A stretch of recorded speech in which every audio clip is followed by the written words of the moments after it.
Ok, listo. Yo les voy a estar leyendo las preguntas que hagan aquí por escrito. Ok, así que empecemos. Acerca de los diodos. Antes de hablar de diodos tendríamos que hablar pero de semiconductores, ¿no? Lo que vienen siendo los semiconductores.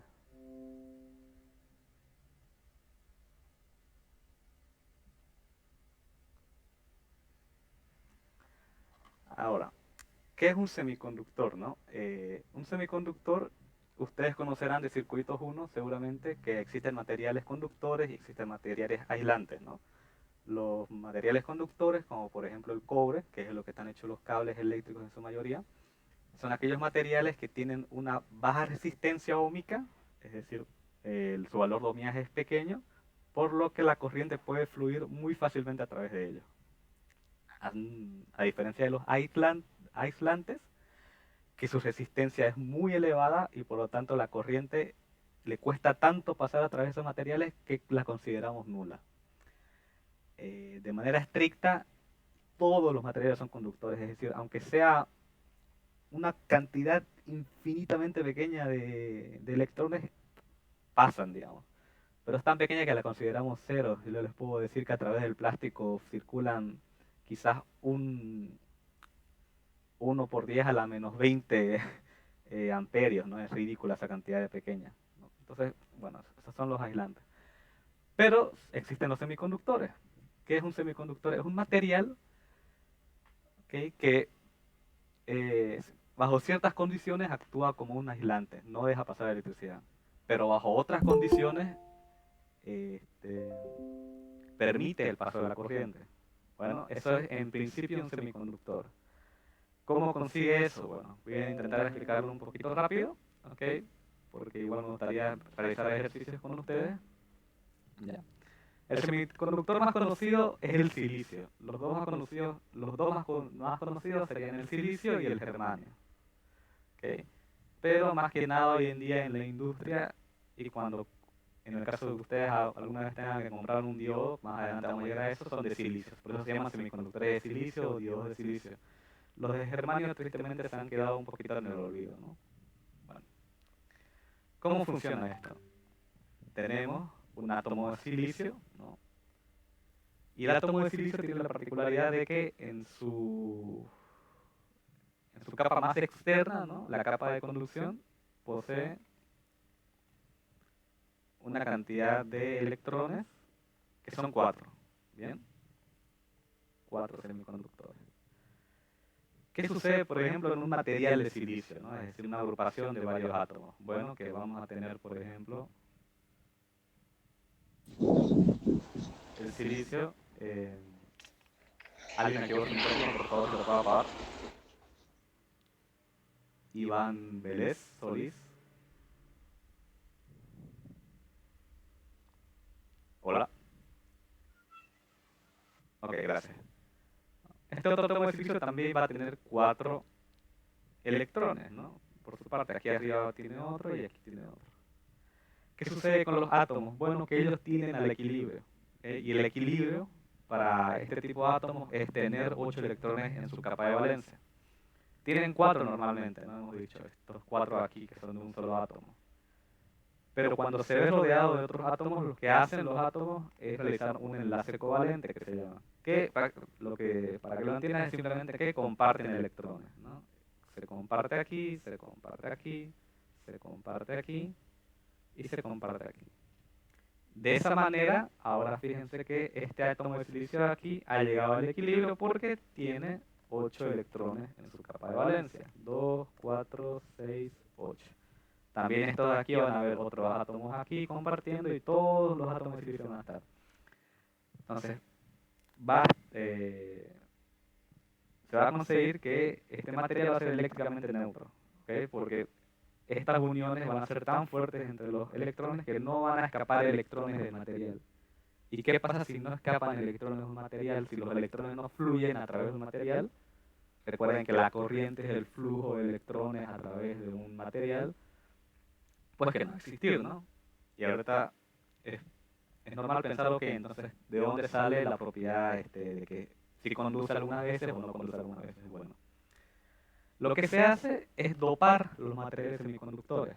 ¿ok? Se los dopa. ¿Qué significa eso? Se les agrega impureza, se les agrega otro material. Bueno, un material que no es, digamos, silicio, sino que dependiendo de ese material que le agreguemos, vamos a hacer nosotros que sea un material semiconductor tipo N o un material semiconductor tipo P.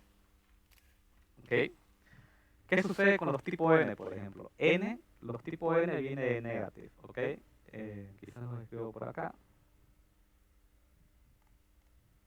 Primero voy a escribir aquí los tipo N. Bueno, en lugar de que sea todo el material solamente silicio, se le va a agregar este, impurezas pentavalentes, es decir, que tengan 5 electrones en su capa de valencia. Una de estas impurezas pentavalentes son, por ejemplo, el fósforo, que es el más usado. ¿Okay? Si no recuerdo mal, creo que el símbolo era P. Si no, me disculpan que no me acuerdo. Creo que era P. Ok, ¿qué pasa con el fósforo, por ejemplo? Tengamos eso ahí. ¿Qué dijimos del fósforo? Es un material pentavalente, es decir, tiene 5 electrones en su capa de valencia. ¿Okay? Digamos que todos estos son silicios, pero le agrego esa impureza de fósforo. ¿Qué sucede? El fósforo por acá va a compartir un electrón con otro silicio, por acá va a compartir un electrón con otro silicio, por aquí va a compartir con otro, por aquí va a compartir, pero tiene 5, es decir, va a quedar aquí un electrón. ¿Qué van a hacer los átomos de silicio a su alrededor? Se van a unir en enlaces, se va a unir este otro igual, este silicio se va a unir con este fósforo, se va a unir con este otro de aquí y va a quedar un electrón libre. Este electrón no tiene con quién formar pareja, porque ya están las parejas llenas alrededor suyo. Entonces queda un electrón libre. Un electrón que no está unido a ningún otro y por lo tanto es muy sencillo hacer que fluya a través del material. Y como de este caso, digamos que lo he dibujado en un solo caso, van a haber cientos de millones de miles en el material, van a haber cientos de millones de miles de electrones libres, y entonces yo voy a tener este electrón que va a poder fluir por el material, y entonces, ¿qué significa electrones fluyendo a través de un material de manera libre? Un conductor, ¿no es verdad? Esto va a conducir. Este electrón, después les voy a explicar qué condiciones se tienen que dar para hacer que este electrón fluya, pero está ahí listo para moverse. Este material, este tipo N, es un conductor. ¿Okay? Les repito, y esta parte entraba en teoría del examen. Ya de manera más estricta, es un material tipo N es aquel que tiene un exceso de electrones. Se dopa con fósforo u otro material que tenga 5 electrones en su capa de valencia. ¿Okay? Ese es el tipo N. Es aquel material semiconductor que está dopado con un material o con un elemento, bueno, con un material pentavalente. ¿Okay? Es decir, que tiene 5 electrones en su capa de valencia. Esa es pregunta de examen. No, pero sí, en uno de los exámenes, en el primer parcial la preguntó. Si no pregunta tipo N, suele preguntar tipo P. Ahorita vamos a eso, ¿ok? Anótenselo o lo ven en la asignatura grabada, ¿no? ¿Qué pasa con el tipo P? Este es el caso del tipo N. ¿Qué pasa con el tipo P? Ya, ya pueden intuir que tipo N, la N viene de negativo, ¿no? Que indica que tiene un exceso de cargas negativas, es decir, de electrones. ¿Qué pasa con el tipo P? Que no sé por qué escribí tan feo acá. Tipo P. Ok, olvidémonos de esta parte de la izquierda un rato, ahora voy a hacer esta parte de la derecha, ¿bien? El tipo P es aquel material semiconductor que está dopado con impurezas trivalentes, es decir, tiene 3 electrones en su capa de valencia. El material que más se usa es el aluminio, ¿okay? Pero sirve cualquier elemento que tenga 3 electrones en su capa de valencia. En química habrán avanzado la tabla de valencia de los elementos, verán que hay algunos que dicen 3, bueno, cualquiera de esos elementos sirve. Pero de manera comercial el más usado es el de aluminio. ¿Qué pasa con el átomo de aluminio? Qué pena que no tengo más colores aquí, pero bueno. Aluminio. ¿Qué habíamos dicho? Este tiene 3 tres electrones, ¿no? Tendrá uno aquí, tendrá uno acá y tendrá uno aquí. Imagínense que hay más átomos de silicio a su alrededor, de forma que este se va a unir con el átomo de silicio que tiene arriba, este con el que tiene a la derecha, este con el que tiene abajo, y aquí ¿qué queda? Ya están ocupados sus tres electrones. Aquí lo que va a quedar, decimos en la teoría para explicarlo, que aquí queda un hueco.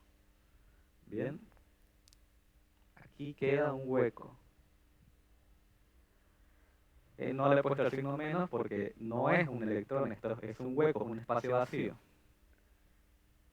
¿Qué significa entonces eso? Bueno, en el caso, por ejemplo, imagínense que por afuera del material esté intentando llegar un electrón, por aquí. Cuando llega a este material, se va a topar con que aquí va a haber un hueco. ¿Qué va a pasar entonces? Este hueco, este electrón que estaba libre para fluir a través del material, va a ver el hueco y como los elementos tienden al equilibrio, se va a unir aquí. Va a caer a este hueco, ¿ok? Y de aquí no se va a mover. Es decir, he hecho que pasó de ser un electrón libre que estaba dispuesto a fluir por el material a quedarse atrapado en el material. Y así como esta situación, en el caso de que sea un semiconductor dopado con este tipo de impurezas, van a haber millones de huecos que van a atraer a los electrones libres y van a impedir el paso. Entonces el material va a llegar a un punto en el que va a estar en equilibrio y no va a haber paso de corriente, porque estos huecos que se generan van a absorber esos electrones. Entonces logré que este material de silicio sea un aislante. De manera más estricta, un material tipo P tiene una escasez de electrones.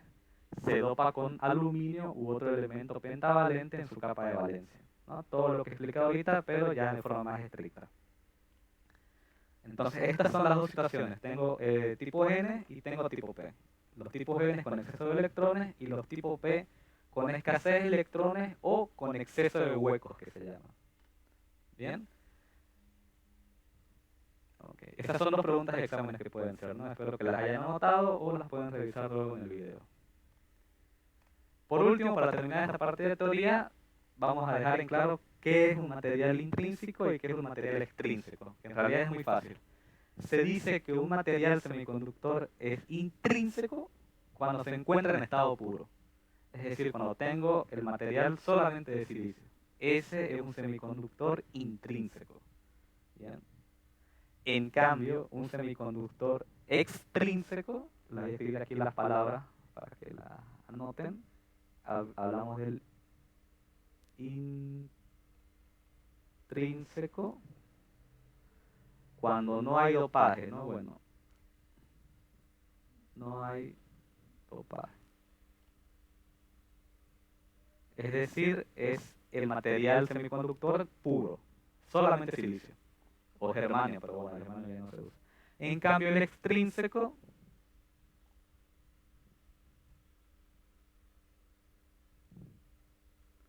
es cuando está dopado de cualquiera de las dos impurezas, tipo N o tipo P.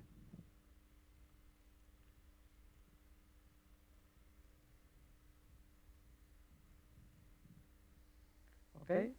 Entonces, en el examen, cuando les pregunte al ingeniero, una pregunta era más o menos así, si no me acuerdo. Un material que esté dopado con impurezas negativas y les daba unas listas de opciones. Un material semiconductor intrínseco, extrínseco, tipo P o tipo N. Si la pregunta es solamente un material que está dopado con impurezas o que está dopado con impurezas, pero no te indica qué tipo de impurezas es, porque algunos ponían tipo P o tipo N, que estaba bien la respuesta, porque un tipo P y un tipo N ambos están dopados de impurezas, pero no estaba especificando qué tipo de impurezas eran, si eran pentavalentes o trivalentes. La respuesta correcta era escoger la opción de extrínseco, porque el extrínseco une estos dos tipos N y tipo P. ¿Bien? Tengan en mente eso, no sé, no es para que se chipen. Bien, esa fue una pregunta de teoría. Intrínseco cuando no hay dopaje, es silicio puro. Extrínseco cuando está dopado. Y el extrínseco puede ser tipo N o puede ser tipo P. ¿ok? Otra pregunta puede ser más específica, le dice un material está dopado con impurezas trivalentes.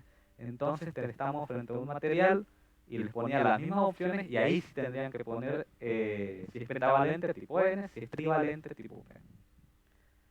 Aparte de estos dos elementos, bueno, fósforo para tipo N es más común y aluminio tipo P para el más común, ¿no?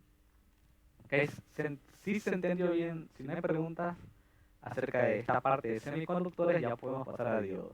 Bueno, no estoy leyendo ninguna pregunta, así que pasaremos a la parte de diodos. Bien. Les repito, sí es importante que se sepa la teoría, bien, que si lo pregunta. Bueno, pasemos a diodo. ¿Qué es un diodo entonces? Bueno, resulta que si yo agarro, ¿no?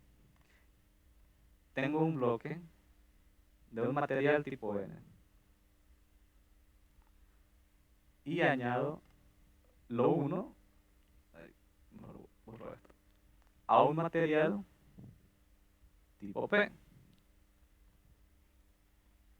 Y esto es un diodo, así de simple. Un diodo no es más que un material que es la unión de un semiconductor tipo N con un semiconductor tipo P. Este sí tiene la propiedad de que bajo ciertas condiciones es un aislante y bajo ciertas otras es un conductor. ¿Cómo se logra eso? Bueno,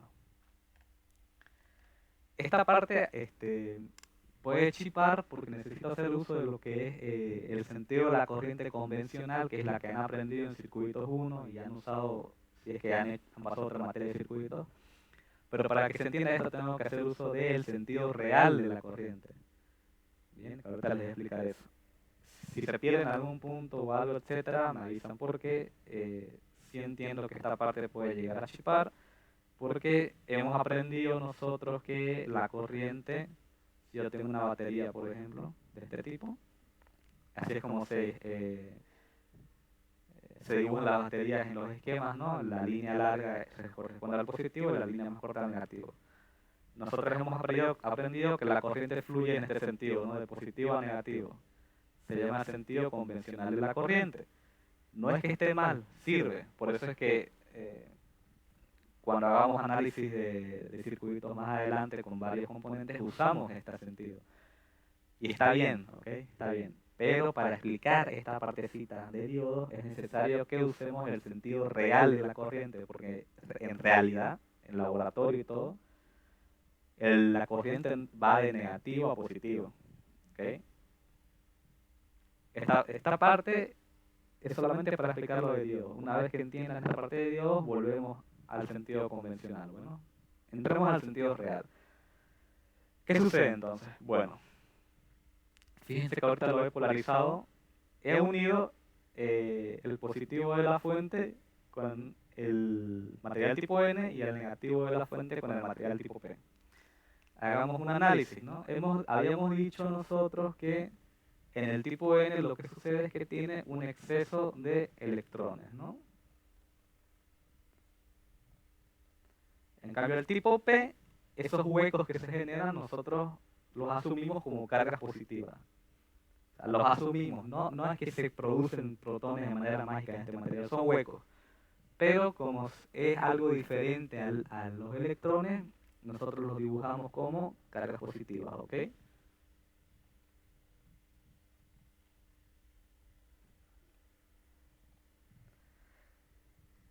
Bueno, en un principio, ¿qué sucede antes de que yo coloque la batería cuando los uno de estos dos? Bueno, cuando uno de estos dos va a suceder, ¿no? Que, eh, fíjense aquí, ¿no? Ya, cuando conecto la batería mejor. ¿Qué pasa cuando tengo positivo, eh, esta parte de aquí positiva de la fuente, a estos electrones tipo N, va a intentar atraerlos, ¿no? Porque cargas de signos opuestos se atraen. Es decir, todos estos electrones que están aquí en este material van a sentir la presencia, bueno, sentir no es una palabra estricta para usar en una clase de ingeniería, van a notar la presencia de un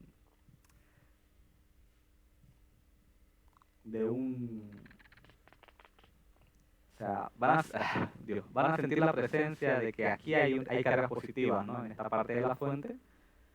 Y van a querer irse a través del cable, van a querer llegar acá. Es decir, todos los electrones que estaban aquí agrupados en esta parte, ¿no? Se van a agrupar aquí, van a intentar escapar del material. Todos van a estar reunidos aquí, todos estos cargas negativas. De manera que esta parte de aquí básicamente va a quedar vacía, todo esto de acá. Por su parte, en el polo negativo, estos huecos, estas cargas positivas van a notar la presencia de este polo negativo y como son signos opuestos van a intentar llegar también. Entonces, esas cargas positivas que estaban distribuidas por todo el material se van a agrupar todas por aquí. ¿Okay? Positivo, positivo, positivo. Fíjense que aquí he creado un gran espacio libre, ¿no? Aquí no hay nada. O decimos que no hay nada en todo esto de aquí. Ahora, ¿qué va a hacer la fuente? Bueno, la fuente, haciendo uso del sentido real de la corriente, va a querer ir los electrones de aquí de la fuente, del cable y todo, van a querer viajar desde aquí, van a viajar en este sentido, van a llegar aquí y se van a topar con que desde aquí tienen que hacer un salto inmenso, o sea, tienen que pasar toda esta barrera de aquí, ¿ok? Para llegar hasta el otro extremo. Pero esto es a nivel de átomos, digamos. Los electrones que están agrupados aquí, este salto tan grande no lo van a poder hacer, porque para hacerlo necesitarían una energía aquí en la fuente muy grande. Hablo de decenas de miles de voltios. Esta batería debería ser de, de 10.000 voltios, un valor así de alto. ¿Ok? Porque de otra forma no van a poder pasar. No pueden hacer este salto tan grande los electrones. Entonces, el material, aunque si yo lo conecto de esta manera, fíjense que esto, gracias a este diodo, no van a pasar los electrones de aquí al otro extremo. ¿Qué sucede si no existe flujo de electrones? Pues que no hay corriente. Entonces yo al conectarlo de esta manera, la batería con el diodo, elimino la corriente. No hay, esto es como un circuito abierto. ¿Ok? ¿Qué pasa en el otro caso? ¿Okay? Si se me ha entendido esto, no veo preguntas en el chat, así que voy a seguir. ¿Qué pasa si yo invierto la polaridad? ¿No? Es decir, ahora conecto el negativo con el material tipo N y el positivo con el material tipo P. Bueno, veamos.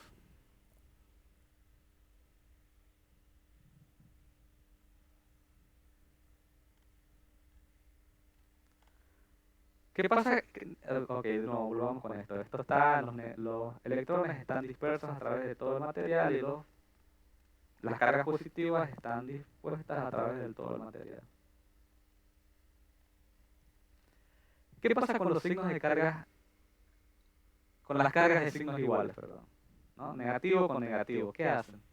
Se repelen.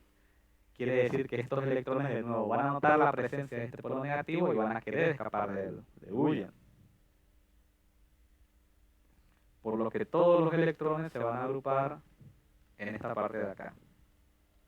Todos los electrones van a estar agrupados aquí. En el otro lado lo mismo. Cargas polo positivo con cargas positivas se van a repeler. Las cargas positivas que estaban aquí van a querer huir de ese material.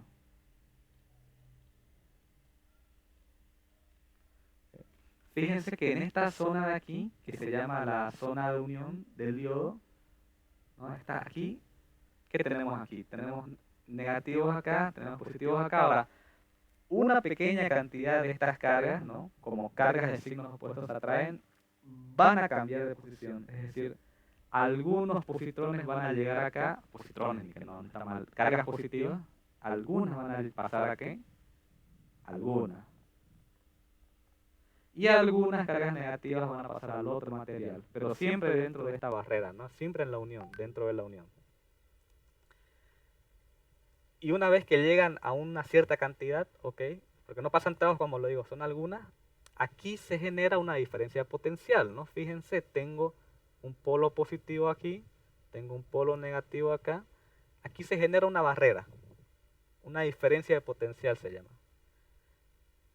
Esa diferencia de potencial en el caso del silicio tiene un valor de 0.7 voltios. ¿Qué va a suceder entonces? Veamos. Tengo cargas negativas aquí, van a venir por acá. Todo este espacio libre pues lo van a atravesar porque aquí siguen habiendo electrones. Ya algunos cuantos, pero hay. Entonces los negativos pueden pasar por aquí. Van a llegar aquí y no van a pasar todavía. No van a pasar porque existe una barrera de 0.7 voltios. Pero son 0.7 voltios. Es muy sencillo, una batería pues vienen de valores de 1.5, 3 voltios, etcétera. Es muy sencillo llegar a este nivel de energía para que los electrones necesitan este potencial, es decir, si mi fuente aquí es de, pongamos, 0.3 voltios, ¿qué va a pasar?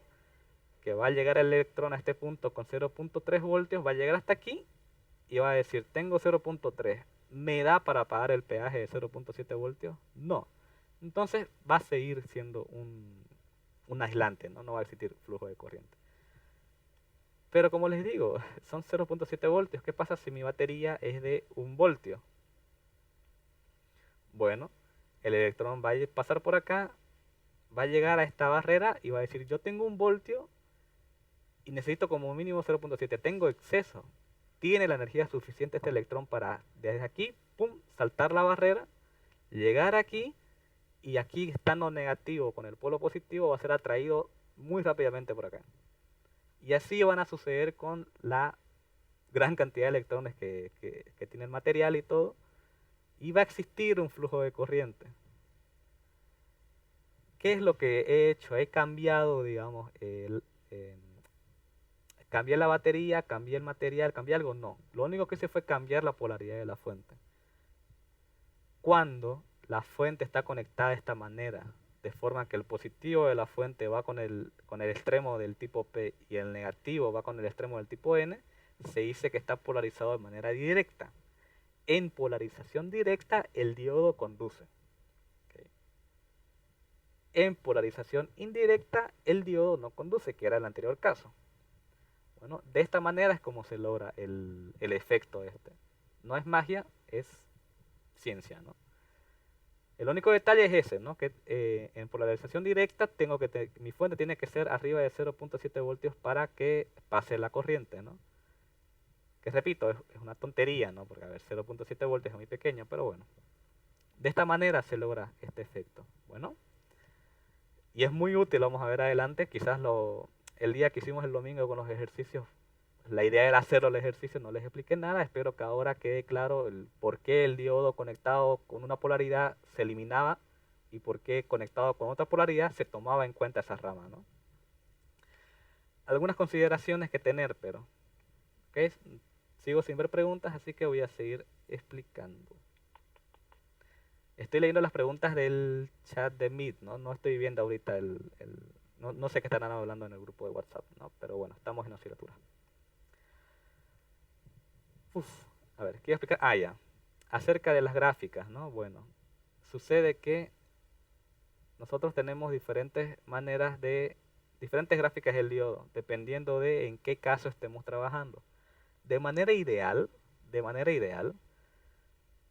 en un mundo ideal, en el que todo es bonito y hermoso, los diodos se comportarían de tal manera, en polarización indirecta no conducen nada de nada, así cero corriente, y en polarización directa no existe esta barrera de 0.7 voltios. Ni bien yo lo coloco en polarización directa, el diodo conduce. ¿Qué significa? Que si yo hago un gráfico de voltaje versus corriente, el diodo para voltajes negativos, es decir, polarización indirecta, ¿qué hace? Corriente cero, ¿no? Corriente cero, corriente cero, corriente cero, corriente cero. Y en el instante en el que paso a polaridad positiva, a polarización directa, es decir, voltaje positivo, fluye la corriente de manera muy fuerte. Toda la corriente la deja pasar. Esto tiene infinito. Este es el caso ideal, que es el que solemos usar para los análisis en realidad. Bueno, bueno, no en realidad. Ok. ¿Qué sucede? Un caso más acercado a la realidad, ¿cuál sería, no? No me acuerdo cuál era el nombre exacto que recibía esta otra situación, pero esta situación es la que en realidad usamos nosotros en la gran mayoría de los análisis de circuitos. ¿Ok? Lo mismo, tengo un gráfico de voltaje versus corriente. ¿Qué sucede? Decimos que el diodo para voltajes, lo voy a hacer con otro color. Para polarización inversa, el diodo no conduce nada de corriente.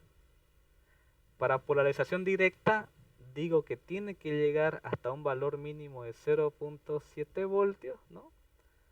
Entonces, en esta polarización directa va a seguir sin conducir hasta que alcance esos 0.7 voltios y entonces empieza a conducir. Bien. Este es un caso más acercado a la realidad. No recuerdo bien la verdad el nombre exacto que recibía, pero es el que usamos en los análisis, es el que usé para hacer los ejercicios, ¿no? Que es lo que usamos en realidad. Pero hay un caso real. Hay un caso totalmente real, que es el que define la realidad, ¿no? Que es un poquito más complejo.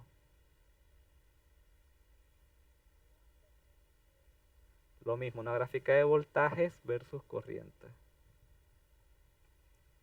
Sucede que el diodo es un material real, ¿no? Es decir, llega un punto en el que, como les dije, si esta fuente yo la hago de decenas de miles de voltios, voy a lograr al final que el electroncito este salte la barrera inmensa que tenía aquí. Pero capaz y destruyo la fuente, capaz y destruyo el cable o capaz y destruyo el material como tal. O sea, va a intentar impedir el paso hasta que la energía sea demasiada. Voy a lograr que los electrones salten porque van a ser decenas de miles de voltios, pero el material se me va a destruir. Entonces, ya conduce así, pero cuando quiera usarlo en su característica de aislante, como ya va a estar roto esto, pues capaz y me conduce cuando yo quiero usarlo como aislante. Es decir, se destruyó. Eso quiere decir que en la vida real hay un límite. Aquí pongamos que aquí hay decenas de miles de voltios en polaridad inversa en el que el diodo pues va a conducir, se va a romper y va a conducir, ¿no? Antes de eso pues va a funcionar como un aislante y luego cuando llega a este punto el comportamiento no es así, lineal de abrupto, sino que tiene un comportamiento de esta manera exponencial, digamos, que va a ir siendo de esta manera, va a llegar a la barrera de 0.7 voltios por aquí, y es desde ese punto en el que se considera que la corriente ya está fluyendo de manera que ya tiene el infinito, ¿no? Es cierto que ya empezó a conducir en esta franja, pero estas corrientes son tan pequeñas que se sigue considerando como material aislante. Ya pasa los 0.7 voltios y entonces el diodo sí empieza a conducir en su totalidad. Este es el comportamiento real. Incluso si hacemos zoom aquí, en esta parte de acá, si hiciéramos un zoom, está haciendo la línea, Dios. En realidad en polarización inversa sí hay una pequeña corriente. ¿Okay? Estoy exagerando, como digo, porque esto si hacemos el cálculo aquí, estos son nanoamperios o microamperios, son muy pequeños, ¿ok? Que se considera, hay una pequeña, se llama corriente de fuga del diodo, que en polarización inversa sí tiene una corriente, pero es tan pequeña que la despreciamos.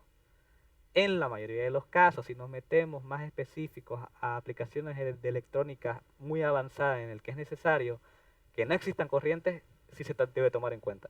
Pero para casos generales decimos que es cero, ¿no? Este es el caso real. Y hay una formulita que define este caso real, ¿no? Que se llama la ecuación de diodos de Schottky. No sé si lo habrán visto con el ingeniero, porque no he visto que les haya enviado ejercicios de diodos aparte de la tarea que hicimos cuando en el anterior semestre sí avanzamos eso, ¿no? ¿Han visto eso? No, sí, quizás. Nadie. Pues bueno, si no avanzaron, pues aquí se las escribo y vamos a hacer ejercicios, ¿no? Porque eso entró el anterior año, yo creo que lo han visto y si no lo han visto lo van a ver.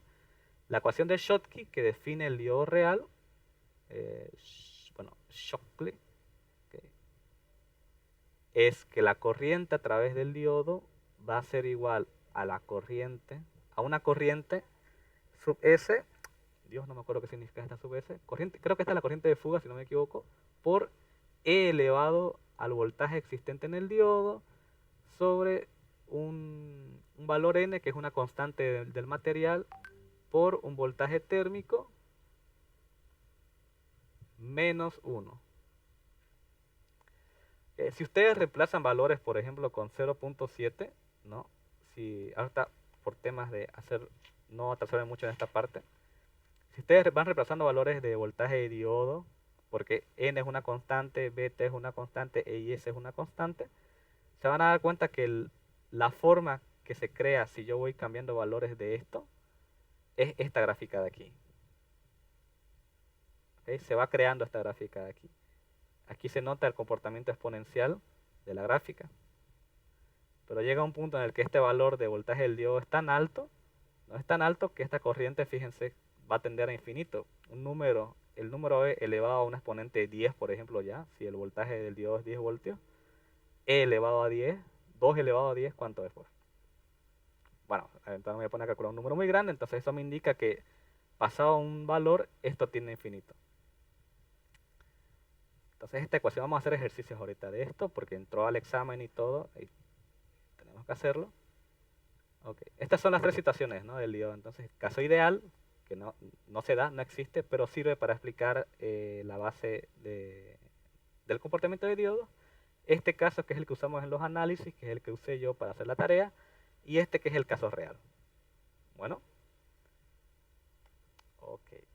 Hagamos unos cuantos ejercicios de diodo, ¿no? Por ejemplo, este que fue del práctico del anterior semestre. Bien. Siguen sin haber preguntas, así que me alegro porque están entendiéndolo todo, en teoría. Por ejemplo, lo escribiré. No lo escribiré. Se lo voy a pasar, ok, estos ejercicios quizás para hacerlos practicar a ustedes. Pero bueno, considera un diodo real con un voltaje térmico, ok, de 26 milivoltios. Este es un valor típico de la mayoría de los diodos, ¿no? 26, 27 milivoltios.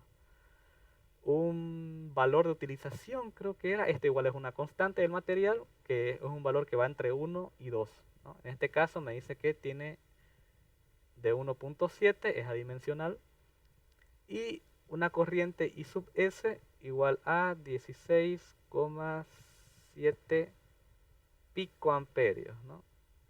Fíjense que es pico, esta es la corriente de fuga, es esa corriente muy pequeña de la que hablábamos en inversa.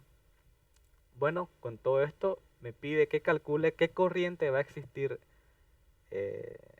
a través del diodo cuando el voltaje que yo le estoy aplicando al diodo es de 0.55 voltios. Fíjense que este es el caso en el que no hemos llegado a los 0.7 para superar la barrera.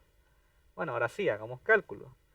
Lo único que tengo que hacer es tener a mano mi ecuación de Shockley. La voy a volver a escribir aquí. Anótenla para el formulario. Bueno, N por BT menos 1. Ok. Vamos haciendo los cálculos, no es nada más que reemplazar. Aquí sería pues 16,7 por 10 a la menos 12 pico amperios por E elevado a voltaje del diodo son 26 por 10 a la menos 3 voltios. Voltaje del diodo es esto. 0.55 voltios. N me dice que es 1.7 por 26 por 10 a la menos 3 voltios también, menos 1. Bien. Si hago cálculos, ¿cuánto me va a salir?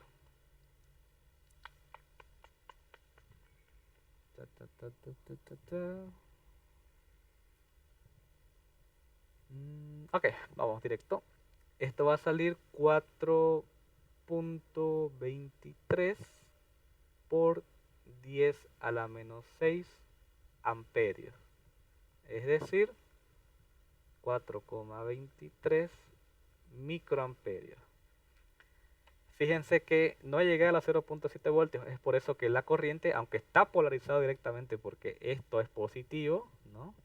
Esto es positivo, está polarizado directamente, la corriente es muy pequeña, una corriente con la que en la mayoría de los casos no se trabaja en electrónica. Pues bueno, aquí queda demostrado que si no llega a este valor de 0.7 no pasa. Ustedes pueden hacer las pruebas cambiando este valor de voltaje del diodo, que cada vez la corriente, cuando pasa de 0.7, de pronto esta corriente del diodo se dispara. En 0.8, si no me equivoco, ya existe un amperio, por ejemplo, o llega casi al amperio, que esa ya es una corriente notable.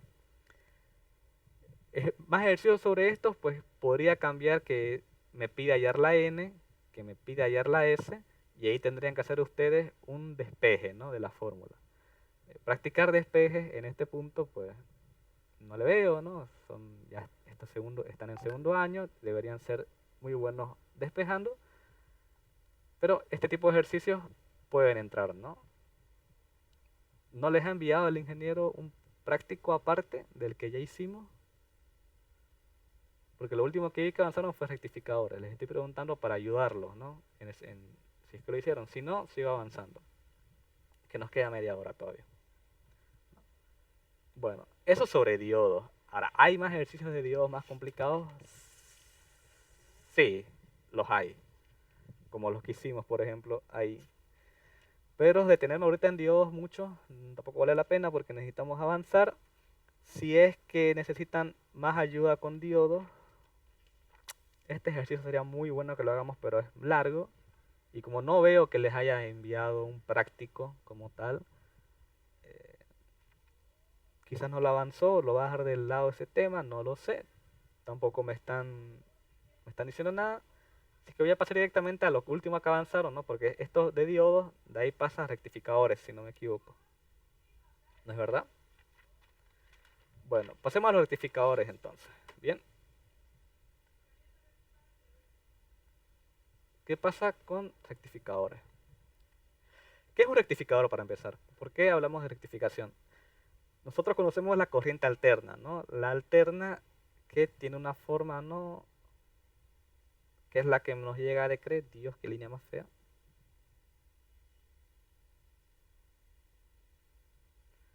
La corriente alterna tiene esta forma, ¿no?, sinusoidal. En nuestro caso aquí en Bolivia, Dios, es que bueno, a ver.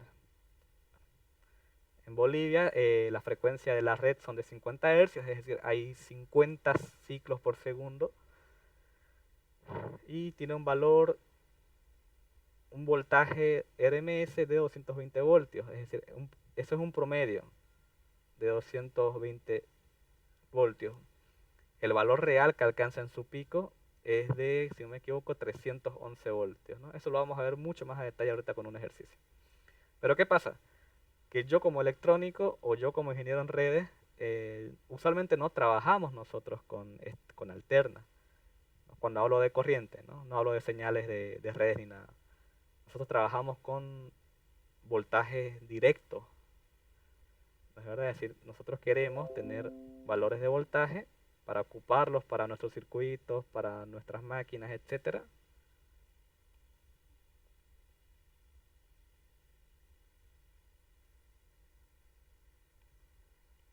Yo quiero que el voltaje sea de esta forma, un valor fijo, constante, voltaje directo. ¿Cómo le hago entonces? Bueno, lo que hacemos es una rectificación, es decir, pasamos de este voltaje alterno, nos vamos a un voltaje continuo. ¿Y cómo logramos eso? Con rectificadores. Hay varias maneras de realizar rectificación. La más usada es mediante el puente de diodos. Por eso es que aprendimos diodos. ¿Cómo funciona esto? Bueno, entremos al tema. Para empezar, existe la rectificación de media onda. Quiere decir que yo de esta alterna, bien, lo que voy a ocupar, voy a rectificar media onda, es decir, voy a ocupar esto, voy a ocupar esto, voy a ocupar esto, y esta parte negativa pues no la voy a poder ocupar en este tipo de rectificación, así que sí se elimina, pero también es energía que pierdo, que no estoy aprovechando. Pero bueno, ¿qué sucede con ese tipo de rectificación? Que yo voy a tener entonces esta figura.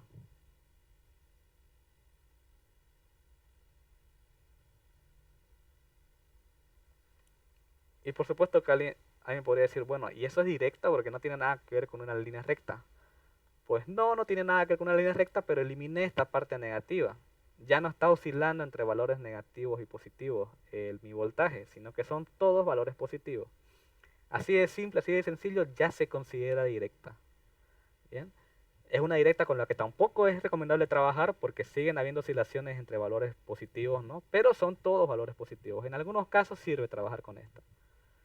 Si alguien tiene una PC de las chinas, ¿no? Con fuentes ATX muy malas, capaz y algunas capaz y tienen esto. Y esto es peligroso en electrónica, con componentes más delicados. Pero bueno, es el primer tipo de rectificación que se aprende. ¿Cómo consigo eso yo? Muy sencillo. Tengo una fuente, ¿no? Esta es otra manera esta es la manera de representar fuentes en esquemas electrónicos. Perdón, esta tiene que ser alterna. Esto alterna, ¿no? Corriente alterna. ¿Qué es lo que se hace? Yo coloco un diodo. Eso, y ahorita igual paso a explicar esto de diodo. Y una carga, ¿no?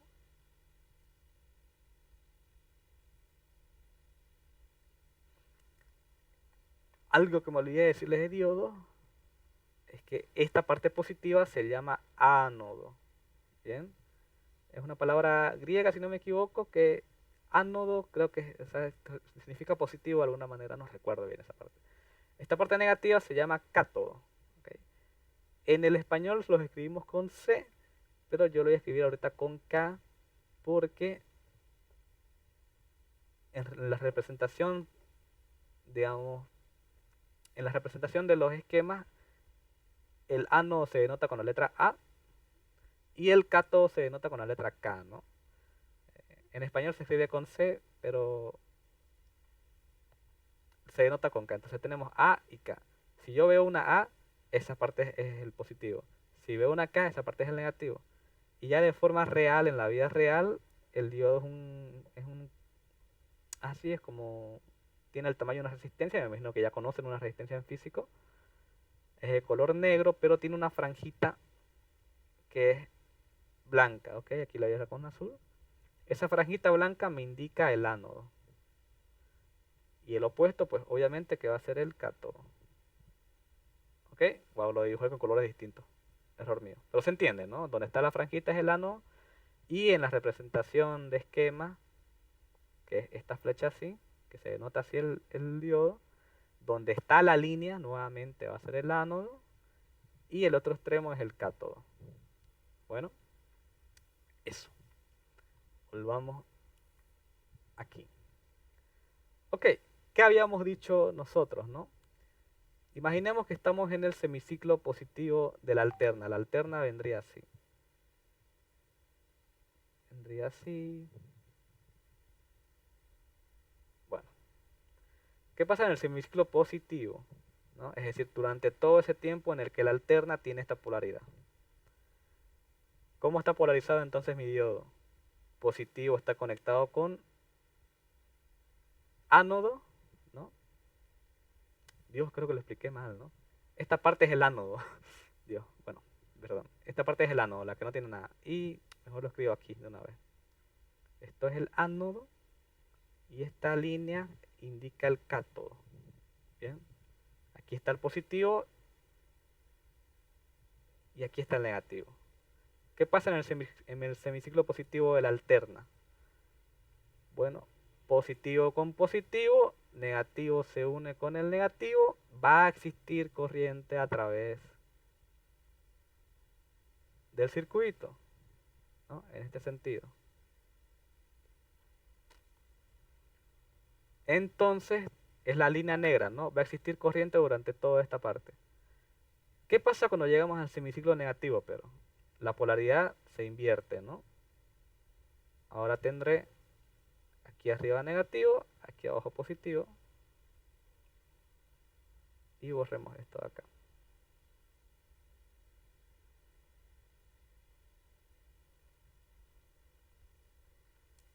Bueno, negativo está con el ánodo, positivo con el cátodo, no existe flujo de corriente. Por eso es que esta línea está así en cero. Cuando cambia el semiciclo positivo, lo mismo, y así hasta la eternidad. Este es el rectificador de media onda, porque me rectifica solamente la mitad de una onda. ¿Okay? Este sería el primero. Bueno, aquí le coloco rectificador de media onda.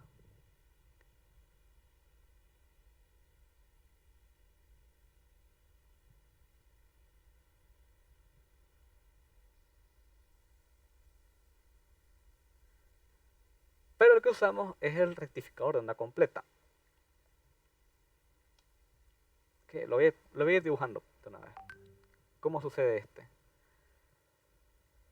Tengo una fuente alterna que quiero rectificar y lo que hago, ¿no? Lo que hago, esto se tuvo que pensar mucho en su momento, ¿no? ¿Cómo rectificamos la onda completa? Existía otro método que es el rectificador de onda completa con trafo de toma intermedia. No sé si lo han visto, ¿lo vieron? El trafo de toma intermedia. ¿O no? ¿O no han llegado hasta ese punto de rectificador? ¿No? ¿Nadie? No han visto eso, me imaginaré. Bueno, a ver, les repito, si nadie me dice, yo voy a seguir con lo que yo considero que es más importante explicar. Si resulta que tenía que explicar el trafo de media onda, pues el rectificador de onda completa con trafo intermedio, pues lo siento. Lo dejaremos para la otra oscilatura o bueno. Se pensó mucho cómo certificar media onda porque el problema con el trafo de toma intermedia es que es muy complicado tomar la parte intermedia de un trafo, de una bobina, ¿no? Y que sea exacta la mitad, ¿no? De manera que una mitad tenga la mitad y la otra mitad sea, es muy complicado eso y es ineficiente. Entonces, no, ¿qué hacemos? Bueno, se creó o alguien o un grupo de ingenieros muy hábil se dieron cuenta de que podían realizar este arreglo de aquí.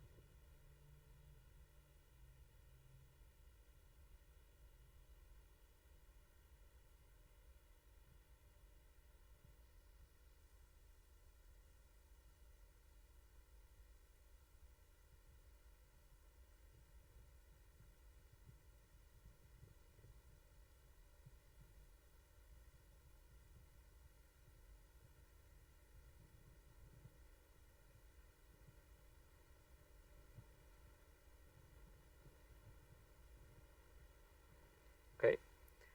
¿Qué logro con eso? ¿No? Fíjense que el tema es dos diodos cuyos cátodos están unidos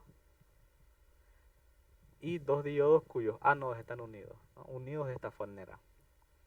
¿Qué pasa ahora? Usemos la gráfica para guiarnos.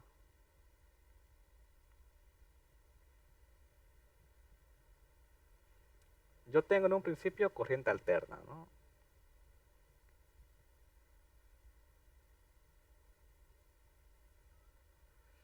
Analicemos entonces el semiciclo positivo de la alterna, que es decir, aquí es positivo y acá es negativo. Ahora en este análisis volvemos al sentido convencional de la corriente, ¿no? En el que fluye de positivo a negativo. Volvemos a eso. Ok, la corriente va a querer venir por acá, va a llegar a este punto, ¿no? Y se va a preguntar, ¿tomo este camino o tomo este de acá? Bueno, no puedo pasar por aquí porque fíjense que por aquí estaría polarizado el diodo de manera inversa, ¿no? Aquí está el cátodo. No puede pasar, se le impide el paso. Su único camino entonces es venirse por acá. No puede pasar por abajo tampoco. entonces va a ir hacia la carga. La carga espera recibir por aquí positivo y por acá negativo. Sale por aquí, la corriente sigue fluyendo, puede pasar por aquí. Según el diodo sí, porque estaría polarizado directamente, pero como ya existe un flujo anterior que está por acá, la corriente no va a ponerse a pelear con este flujo, no sucede eso. Sino que como ya existe un flujo aquí, va a preferir tomar el camino de menor resistencia, que es venirse por acá abajo. Lo mismo, no va a subir hacia aquí arriba porque ya existe un flujo en esta parte, entonces la corriente siempre elige el camino de menor resistencia, entonces se va a venir por abajo. Y llega al negativo de la fuente. Con eso yo rectifiqué esto de acá, ¿no? Esto de aquí. La fuente cambia de polaridad. Ahora tiene esta de aquí. Negativo arriba, positivo abajo. ¿Qué sucede? Bueno, vengo por aquí abajo ahora, ¿no? Por aquí es el positivo para llegar al negativo, por acá viene. Llega a este punto y se pregunta, ¿por dónde voy? Por acá no puedo, porque aquí veo un cátodo, me impide el paso. Por acá, polarizo directamente. Viene por aquí y de nuevo, por acá no puedo entrar porque hay cátodo aquí, polarización inversa, sino que es por acá. Fíjense que la corriente está entrando nuevamente en este sentido. Este es el positivo de la resistencia. Sale por abajo y se hace la misma pregunta. ¿Puedo venir por aquí abajo? No, porque ya existía flujo por acá. Entonces simplemente me voy a ir para arriba. ¿Puedo venir para acá? No, porque ya existe un flujo en esta parte. Entonces vengo hacia aquí y llega al negativo. ¿Qué hice? Fíjense que la carga, lo que ve la carga, lo que va a ver la carga, es que va a seguir recibiendo de esta manera, ¿no? Entró por positivo, salió por negativo. Y así va a suceder constantemente. No solamente aproveché el semiciclo positivo, sino que también he aprovechado el semiciclo negativo, lo he traído para arriba, por así decirlo. Y este es el rectificador de onda completa, es muchísimo más eficiente. Fíjense que he duplicado la potencia que me entregaba el anterior, porque ahora estoy aprovechando toda la onda, ¿no? Siguen siendo montañitas así que ya les digo que puede dañar este tipo de voltaje los componentes electrónicos, sí, pero ya aproveché todo. Lo que me tocaría después de esto sería analizar y estudiar de qué manera puedo yo añadir aquí una cierta clase de componentes para conseguir que yo tener a la salida una corriente que sea lo más parecido a una línea recta. Ese es mi objetivo final, ¿no? Esto se llama, ya les voy spoileando, estos son los filtros, ¿bien? Pero la base, la primera parte que tienen que saber es esto, la rectificación. ¿Okay? El trafo de toma intermedia también consigue la rectificación, pero ya les expliqué los problemas. Y nadie me ha dicho si lo vieron con el ingeniero, porque algunas veces lo veo, otras veces no, por eso. Entonces, bueno, he asumido que no lo han visto. Pero lo importante es este, ¿no? Son las 10:22. En teoría hasta aquí han llegado, según tengo entendido, con el ingeniero.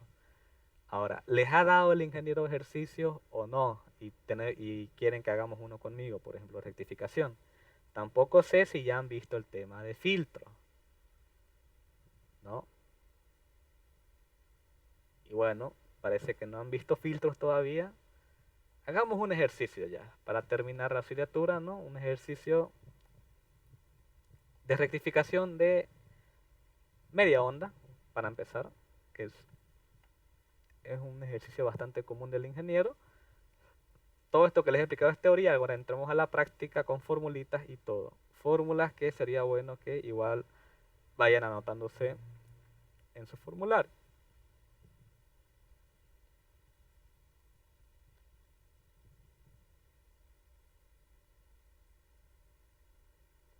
Esto es un transformador, ¿no? Esto es un transformador, el tipo de transformador que quizás tienen en su casa, ¿no? Tengo un rectificador de media onda, que no es nada más que colocar un diodo. Y tengo una resistencia. ¿Qué datos tengo? Bueno, el ejercicio me dice, se ha conectado un rectificador de media onda para proporcionar a través de la línea doméstica de Cree un voltaje de salida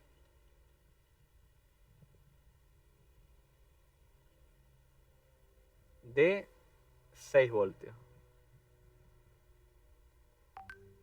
a una carga que consume 150 miliamperios, es decir, la corriente de la carga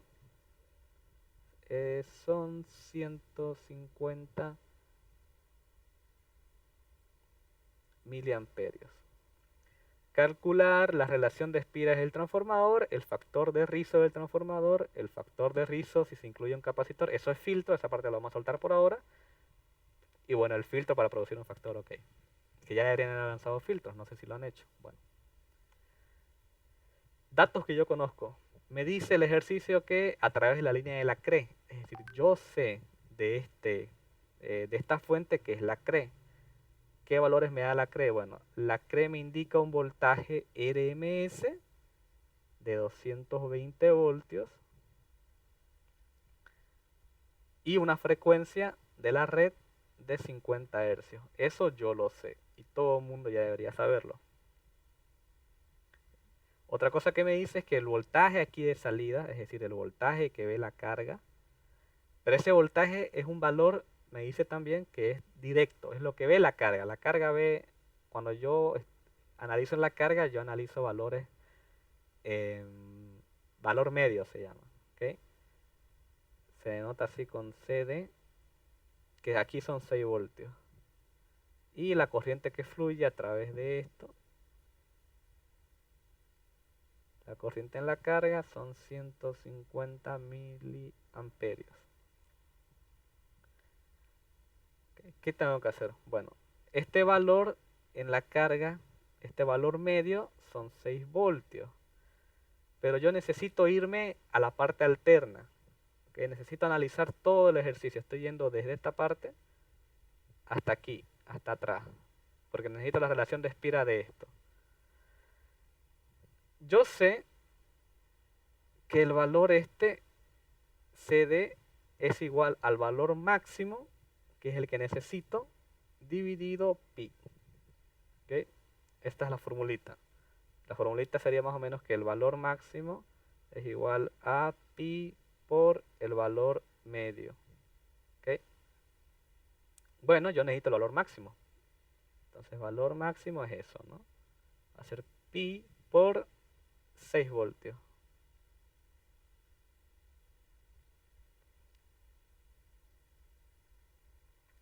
Haciendo el cálculo son 18,84 voltios. Es decir, ¿a qué me refiero? Les repito que este es un rectificador de media onda. La carga lo que está viendo es esto. Pero la medida, cuando yo agarro un tester y lo coloco entre estos extremos, el tester, la maquinita, lo que me muestra es un valor medio, que es como hacer un promedio de esta manera, ¿no? Imagina que es un valor rectificado, por eso es un valor medio. Ese valor medio es el de 6 voltios. No me sirve a mí, yo necesito el valor real, el valor que está en este punto, el máximo. Este valor máximo son 18,84 voltios. ¿Por qué necesito ese?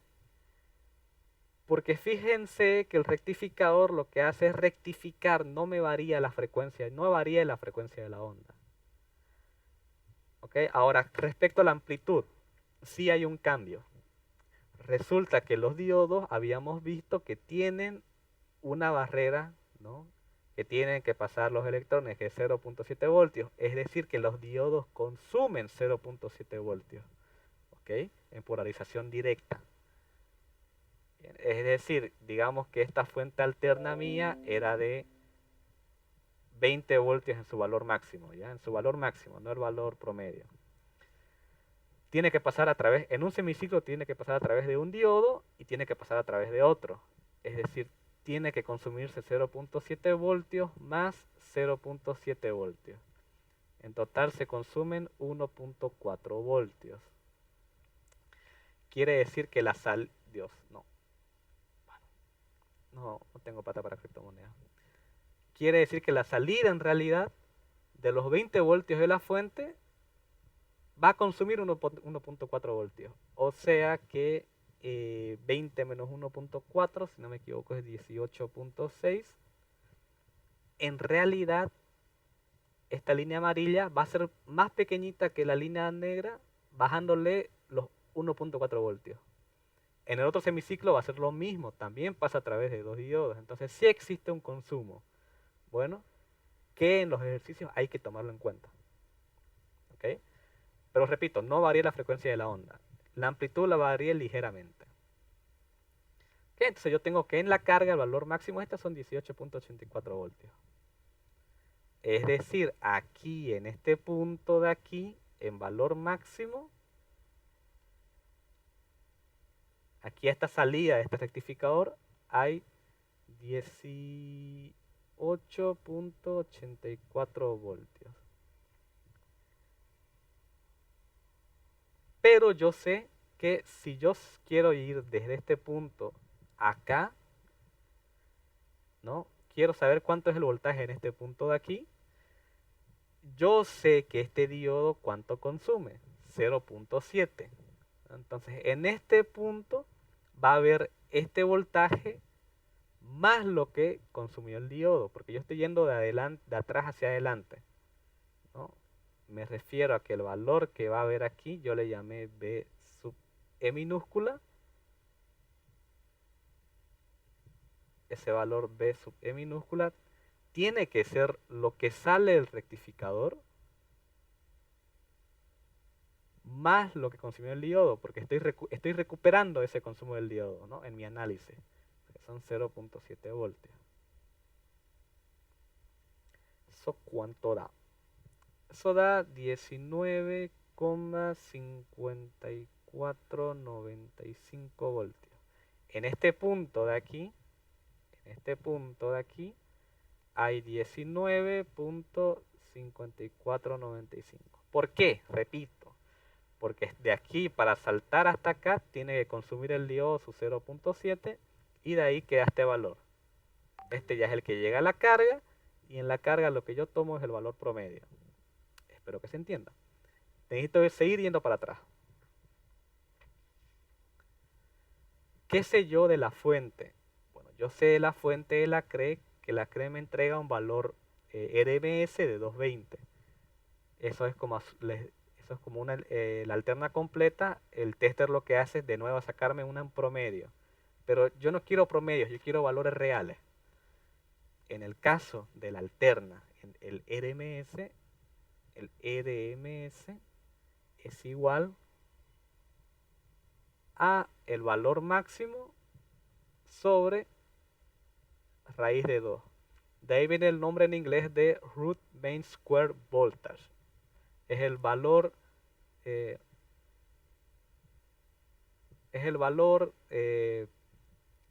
cuadrático de la raíz cuadrada, root mean square, porque es raíz de 2. Ok, pero yo quiero el máximo, ¿no? Bueno, despejo. El valor máximo entonces va a ser ese valor RMS que lo conozco de la CRE, todo el mundo lo conocemos, son 220, por raíz de 2. Esto me va a dar 311,126 voltios. Eso es lo que hay aquí, en este punto de acá, que creo que lo voy a hacer con verde. En este punto de aquí, en toda esta línea, si yo agarrara el tester y lo midiese, en alterna obviamente, aquí hay 311,126 voltios. ¿Ok? Ok.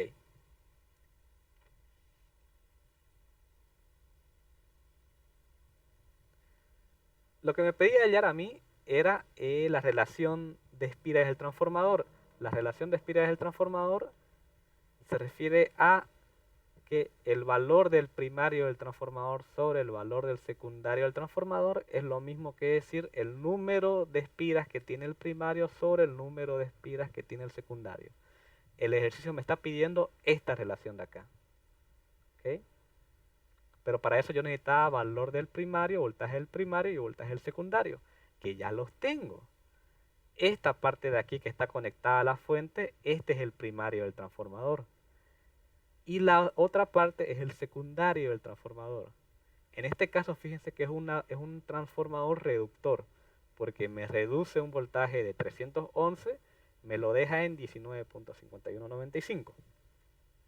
No, 51 era 54. 54 era, ok, me equivoqué. 54.95. Yo no sé cuántas espiras tiene el transformador, pero sé sus voltajes. Es decir, que 311,126 voltios sobre 19,5195 es igual a esta relación, que es la que me interesa. Si yo realizo, me va a salir que me sale 15,9148 es igual a esta relación de aquí. ¿Qué quiere decir eso? Bueno, esto es sobre 1, dense cuenta, ¿no? Sobre 1. Quiere decir que en el primario yo tengo 15,9. Por cada 16 espiras que yo tenga en el primario, o sea, a ver, los transformadores, me imagino que deberían saber, y si no lo saben, pues aquí se los explico más o menos, que tienen esta forma, ¿no? Y son bobinas, son espiras de cobre. Es decir, por cada 16 vueltas que yo le dé al primario, tengo que colocarle una vuelta al secundario. Eso significa esta relación. Si yo lo duplico y tengo aquí 32 espiras, pues acá tengo que colocar, aquí tienen que haber 2. Y así sucesivamente, esa es la relación, así se arman los transformadores. Pero este cálculo es para conseguir que de 220 voltios yo tenga 20. ¿Okay? Si son diferentes valores de voltaje los que necesito reducir, voy a tener diferentes relaciones de transformador, obviamente. Estas relaciones para este caso específico. Y me ayuda esta fórmula de acá. Usualmente yo no tengo ni idea de cuántas espiras hay en el transformador, pero sé cuánto voltaje tiene en su primario y cuánto voltaje tiene en su secundario. Pueden hacer la prueba si tienen un transformador en casa y un tester, colóquenlo en alterna, claro, y midan y pueden sacar ustedes la relación de espiras del transformador. ¿Okay? Y nos vamos a quedar aquí, porque como digo, no sé si ya llegaron a filtros, y pues en suyo caso lo ideal sería que primero lo vean con el ingeniero y después conmigo hagamos los ejercicios y profundicemos en la teoría, ¿no? Aparte que la hora ya se cumplió. ¿Ok? Eso sería todo por hoy, chicos. Espero que hayan atendido. Y si no, espero que al menos vean el video, que lo voy a subir este día a YouTube. Yo les voy a enviar el link y la página y todo. Si el momento en el que el ingeniero les dé tarea, pásenmela para que yo la vea, la analice un poco y la resolvamos conmigo. Les repito que